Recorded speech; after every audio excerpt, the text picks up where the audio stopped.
प्रिय विद्यार्थियों, स्वागत है आपका साइंस जोन में, जहां आप स्टडी कर रहे हैं क्लास 10th की और 9th की साइंस का। आज हम क्लास 9th के chapter 2 force and law of motion के अंतिम पार्ट को लेकर उपस्थित हैं। हमने पॉइंट 10 तक इम्पल्स ऑफ फोर्स तक आपको पिछले वीडियो में पढ़ाया था। आप संवेग की परिभाषा जान चुके हैं, आप आवेग की परिभाषा जान चुके हैं। आज हम लोग संवेग संरक्षण का नियम और न्यूटन के गति के तृतीय नियम की उत्पत्ति के संदर्भ में चर्चा करेंगे। तो आइए शुरू करते हैं। 11वां पॉइंट आज का, law of conservation of momentum. इसको हम law of conservation of momentum भी कहते हैं, principles of conservation of momentum भी कहते हैं। तो हम लिखेंगे आज principles of conservation of momentum.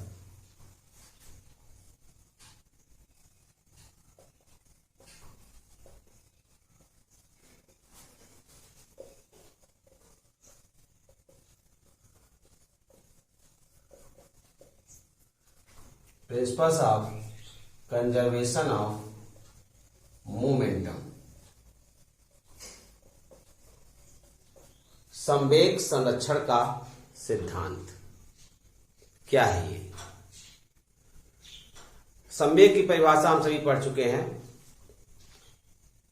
द्रव्यमान और वेग के गुणनफल को संवेग कहते हैं।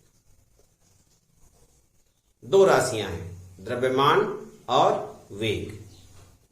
द्रव्यमान और वेग के गुणनफल को संवेग कहते हैं।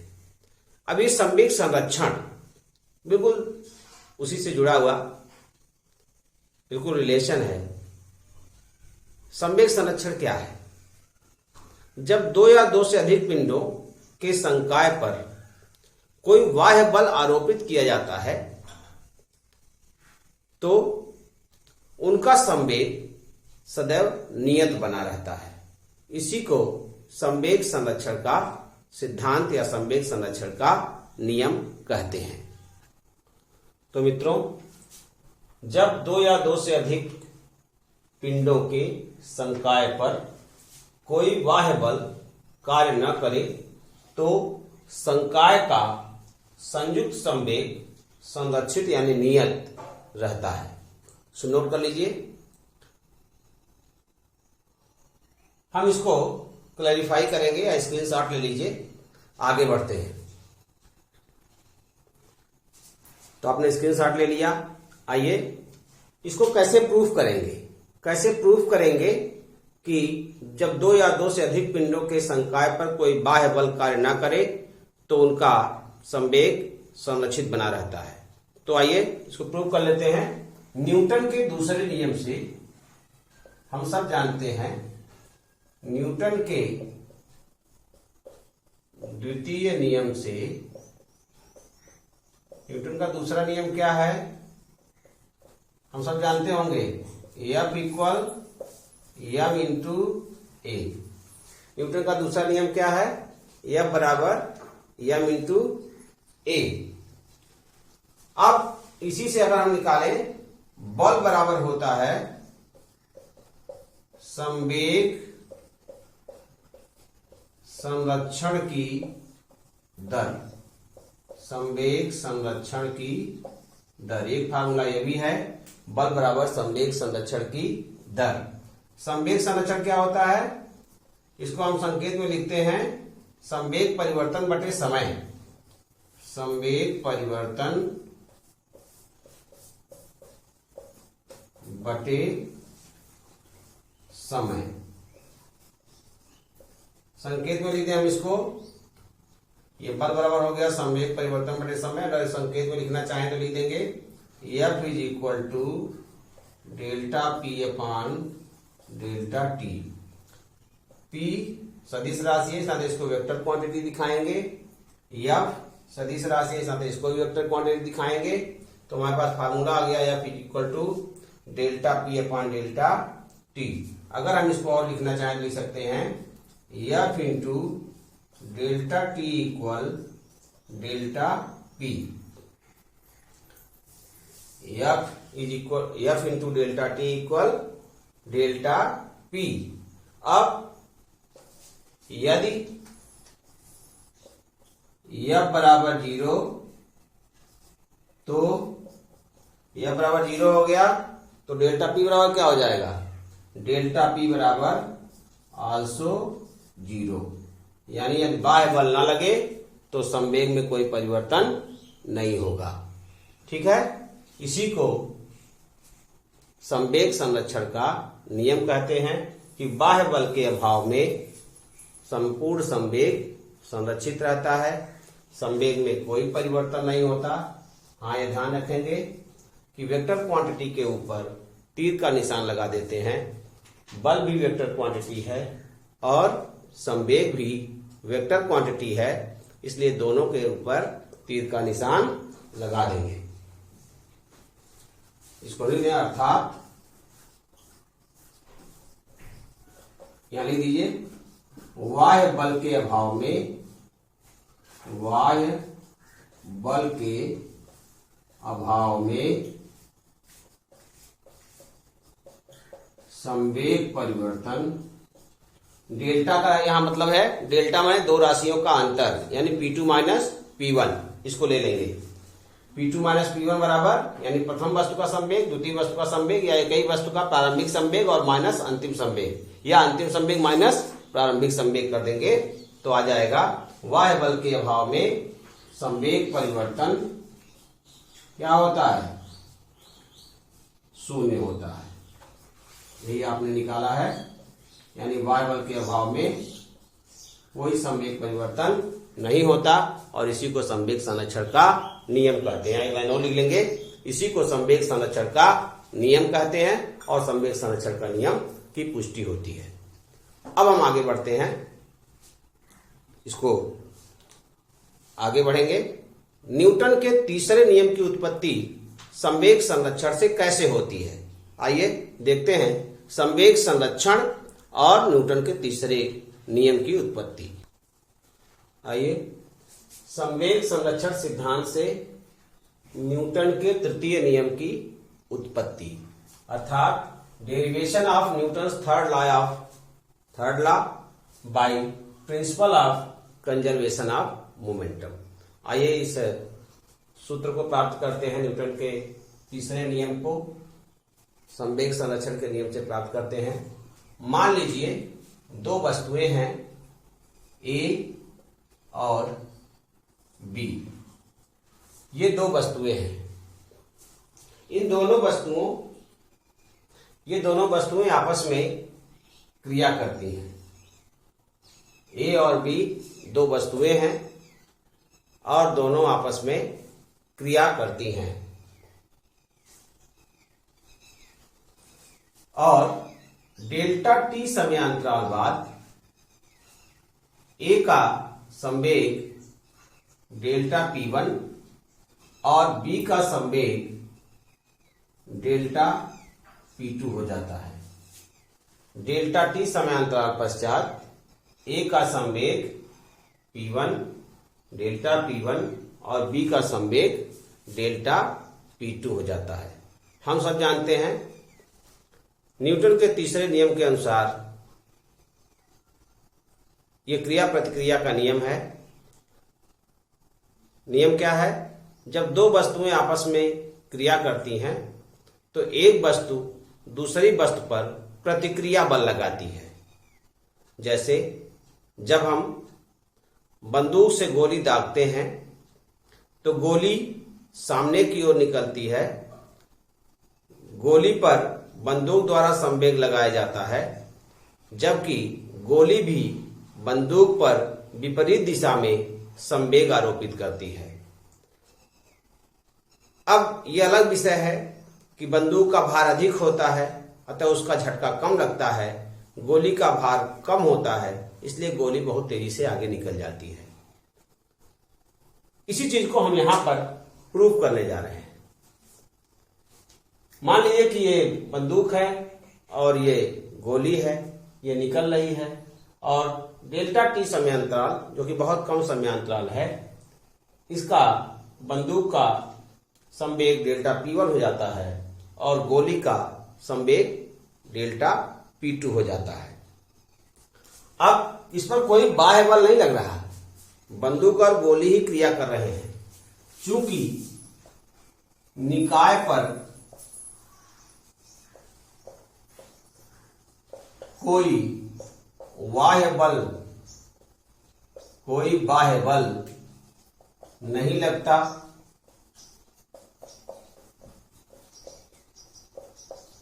इसलिए संवेग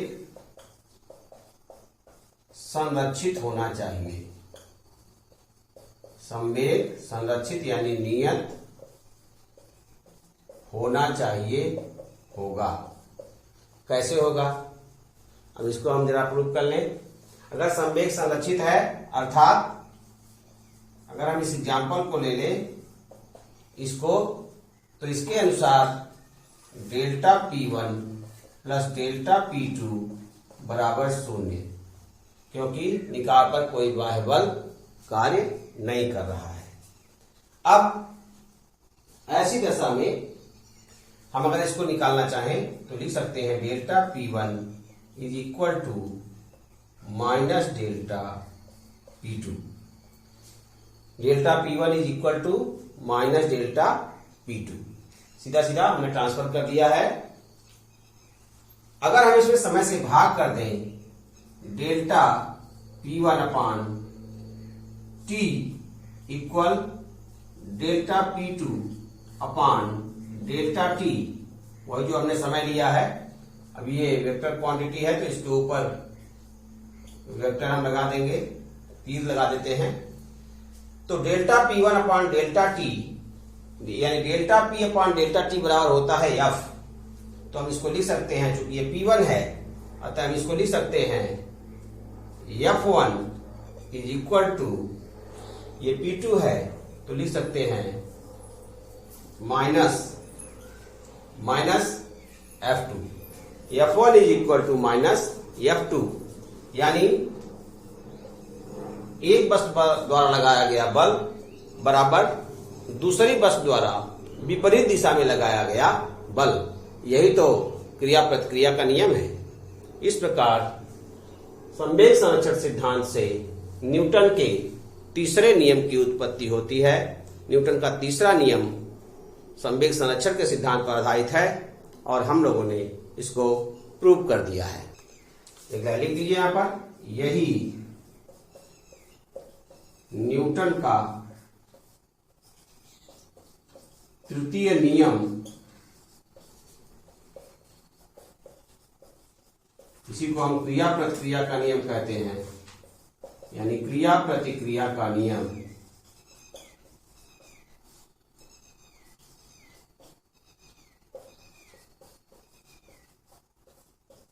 क्रिया प्रतिक्रिया का नियम है, इसीलिए इसकी पुष्टि होती है। ठीक है मित्रों, तो आपके समझ में आ गया होगा। बिल्कुल इजीली मैंने आपको समझाया है। ये मोस्ट इंपॉर्टेंट एग्जामिनेशन में आने वाला क्वेश्चन है, सीबीएसई के लिए भी और यूपी बोर्ड के लिए भी। तो आप सभी इसको अच्छे ढंग से तैयार कर लीजिए और आगे हम इसको एक एग्जाम्पल के माध्यम से भी प्रूव कर सकते हैं। अभी तो हमने ये बंदूक की गोली से लेकर के प्रूव किया हुआ है, हम इसको और कई एग्जाम्पल के माध्यम से प्रूव कर सकते हैं। आइए उसको भी देख लेते हैं। एग्जाम्पल ले लेते हैं। आइए मान लीजिए ये कोई वस्तु है, एक दूसरी वस्तु, रुक जाइए,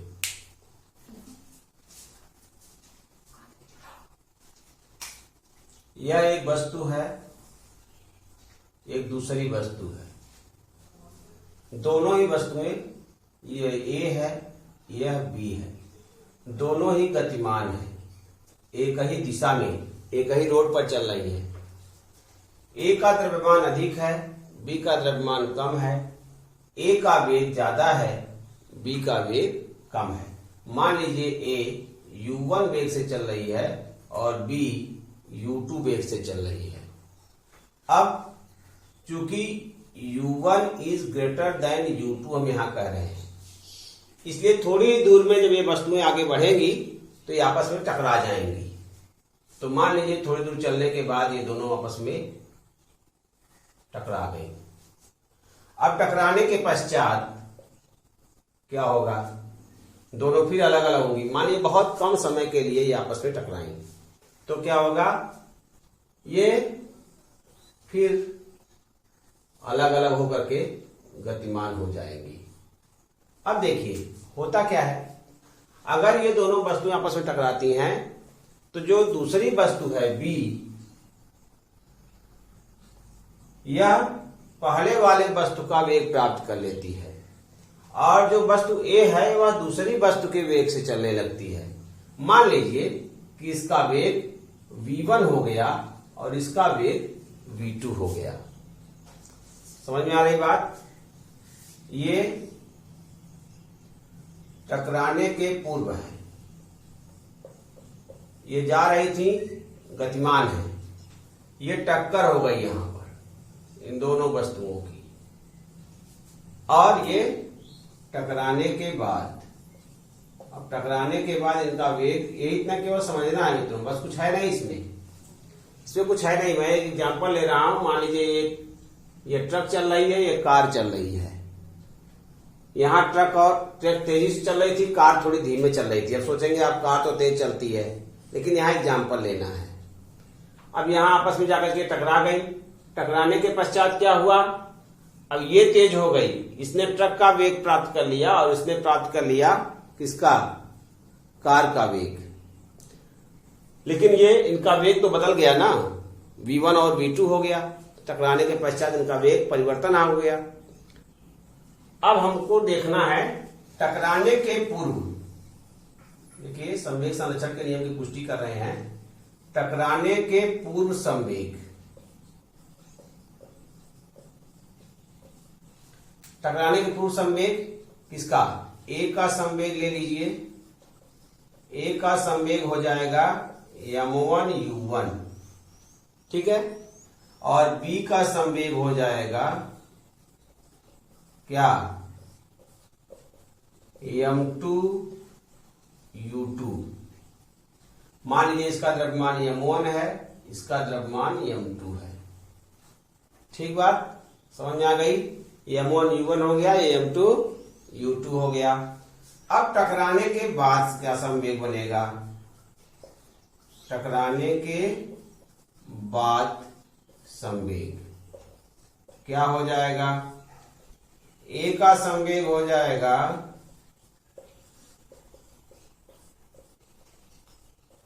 m1, द्रव्यमान तो बदलता नहीं है, तो m1 v1 हो गया, और b का संवेग हो गया, देखो बिल्कुल इजी है, थोड़ा सा दिमाग में आ जाएगा तो मजा आ जाएगा, m2 v2 हो गया। अब संवेग संरक्षण का नियम क्या कहता है, देखिए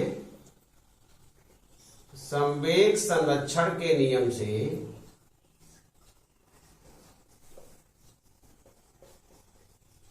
यहां हमने नियम लिख दिया है और पढ़ाया है सिद्धांत, तो उसको कोई लेकर के बहुत परेशान नहीं होंगे कि एक बार हम नियम लिखते हैं, सिद्धांत लिखते हैं, सब चीजें की है।